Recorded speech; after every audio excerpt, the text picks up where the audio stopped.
पुराने समय की बात है। एक गांव में एक ब्राह्मण दंपति रहता था।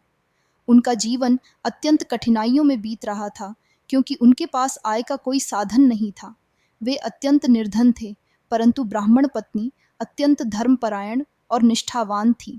वह हर वर्ष कजरी तीज का व्रत करती थी और भगवान शिव एवं माता पार्वती की पूजा करती थी। एक बार ब्राह्मण पत्नी ने व्रत की तैयारी की, लेकिन उस वर्ष गांव में भारी अकाल पड़ गया था। ब्राह्मण पत्नी को व्रत के लिए सामग्रियां जुटाने में कठिनाई होने लगी।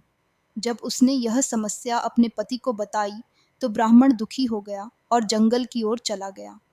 जंगल में उसे एक पेड़ के नीचे एक कुआं दिखाई दिया। उसने सोचा कि यदि मैं इस कुएं में छलांग लगा दूं, तो मेरी पत्नी को कम से कम मेरे लिए कुछ चिंता नहीं करनी पड़ेगी। उसने जैसे ही छलांग लगाने का सोचा, उसे अचानक भगवान शिव और माता पार्वती का ध्यान आया और उसने व्रत की महत्ता को याद किया।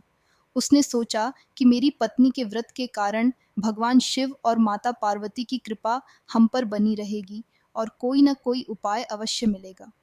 उस समय आकाशवाणी हुई, जिसमें कहा गया, हे ब्राह्मण, अपने प्राण त्यागने का विचार त्याग दो।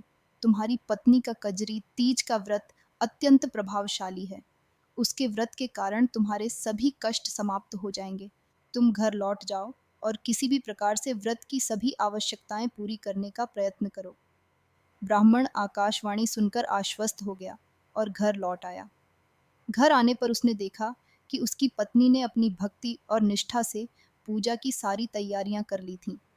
ब्राह्मण ने भी पूजा में भाग लिया और भगवान शिव एवं माता पार्वती की आराधना की। उस रात भगवान शिव और माता पार्वती ब्राह्मण दंपति के सपने में आए और उन्हें वरदान दिया कि उनकी समस्त परेशानियां दूर हो जाएंगी। भगवान शिव ने उन्हें बताया कि उनकी पत्नी की पूजा और व्रत के कारण ही यह संभव हुआ है। अगले दिन से उनके जीवन में बदलाव आना शुरू हो गया। उनके घर में धन धान्य की कोई कमी नहीं रही और उनका जीवन सुख शांति से भर गया। इस प्रकार कजरी तीज व्रत की कथा यह संदेश देती है कि यदि मनुष्य सच्ची श्रद्धा और भक्ति के साथ भगवान की आराधना करता है, तो उसके जीवन के समस्त दुख दूर हो जाते हैं। यह व्रत विशेष रूप से विवाहित स्त्रियों के लिए अत्यधिक महत्वपूर्ण माना जाता है। वे इस दिन अपने पति की लंबी आयु और सुखी वैवाहिक जीवन की कामना करते हुए कजरी तीज का व्रत रखती हैं। इस व्रत कथा को सुनने और सुनाने से व्रती को विशेष पुण्य की प्राप्ति होती है और उसकी सभी मनोकामनाएं पूर्ण होती हैं। अगर आपको ये वीडियो पसंद आया हो तो इसे लाइक करें, शेयर करें और हमारे चैनल को सब्सक्राइब करना न भूलें।